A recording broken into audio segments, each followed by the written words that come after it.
Welcome back to our conversation talking about reimagining and rebuilding our spiritual communities after deconstructing our religion. Today, let's think more about core organizing principles for reimagining and rebuilding community. If we start with a meaning making story that we are, every one of us, inherently sacred, how does that change how we build our spiritual communities? What happens to us? What happens to the communities that we build? Because, as we've been saying, change our stories, change our lives, change our stories, change our communities. Well, one thing that happens when we internalize the story that we are, every one of us, inherently sacred, we build less judgmental communities. Today, a story. One way our community integrated that different story and became less judgmental. It's the story of Big Jim the jackass. Over the years, it's become kind of a tribal myth in our community. Jim was big. He was 6'4", 300 pounds. He had a distinctive Amish beard with no mustache. He had a loud voice. He filled the room. You could not miss this guy. And he would say outlandish, socially inappropriate things all the time. You seem a little greedy with your money. That's no good. You don't pay close enough attention to your kids. You should. One time I heard him say, "You've got pretty sexy legs for an old lady." Now, not surprisingly, people objected.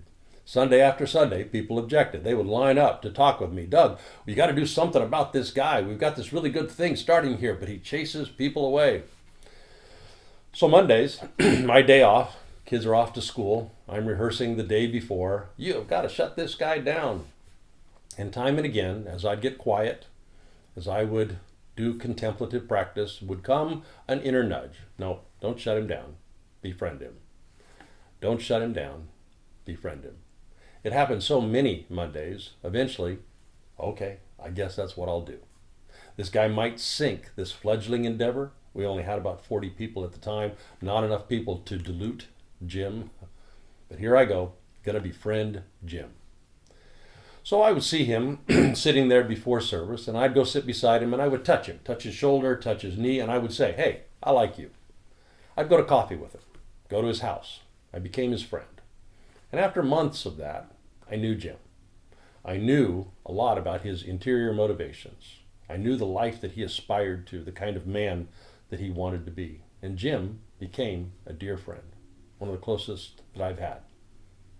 Years later, when he died, preparing his funeral, his wife told me he'd never go get diagnosed, but the family's working theory, Asperger's, which never occurred to me, but I don't think really mattered. Because the bigger story for me was that as I befriended Jim, something profound happened to me. When I started, I was doing the right thing. I was following through on an interior nudge. But what happened to me was an awakening to love. I loved Jim, and that changed everything. Now, he was still a jackass. He still said outlandish things, but he became my jackass. And that changed everything. In our community, we make it easy for folks to hang around after service. Not uncommon. The folks will be there for an hour talking and snacking and kids running around. And during that time, I would be sitting on one side of the room and Jim with his big old voice on the other side of the room. And I would hear him say some crazy thing. "You got a lot of wrinkles. How old are you?" And I would cringe and I would quickly excuse myself from my conversation. I would walk over and I would say, whoa, whoa, whoa, hold on. I think what Jim might be saying, "Hey, you are an older person like I am an older person, and this community is kind of young. We should stick together, we old folks." I think that's what Jim might be saying. And Jim would say, "Yeah, isn't that what I said?" And I would laugh and I would say, "Not at all." And people would chuckle and their conversation would resume and I would go back to my conversation. And I did that for a while. People saw me do it. And together we got the message, oh, that's what we do here. Eventually, I wouldn't even come over. I would just yell across the room. He would say something like, "Why do you do that with your face?" And I would yell, "I think what Jim means is that's an unusual expression. Can you tell me what's going on inside?" And then eventually I'd just yell, "I think what Jim means, oh, come on, guys, you could figure it out." And over time, the community began to see that Jim was not his outlandish behavior. Jim was actually a kind man and a generous man and a wise man. Who knew behind the jackassitude there was wisdom and kindness? And the community changed. We accept here. We see one another more deeply here. We seek the interior light beyond the flaws. We do that. The community changed. The community became less judgmental. And not just with Jim. It seeped into our communal awareness. If we do that for Jim, I bet we do that for me. And I bet I could do that for you. Jim changed our community. Those who went through that time together held on to that different way of being. As new people came, we had to reestablish it, which we did. As I'm doing this video, we're doing it again. I'm transitioning out of primary leadership of the community. New leaders are transitioning in, and we're reestablishing that norm yet again. It gets easier this many times later. The culture gets stickier over time. Here's another part of that story. Jim changed too. Once Jim knew that he was loved, he became less outlandish. Never stopped, but it got much less.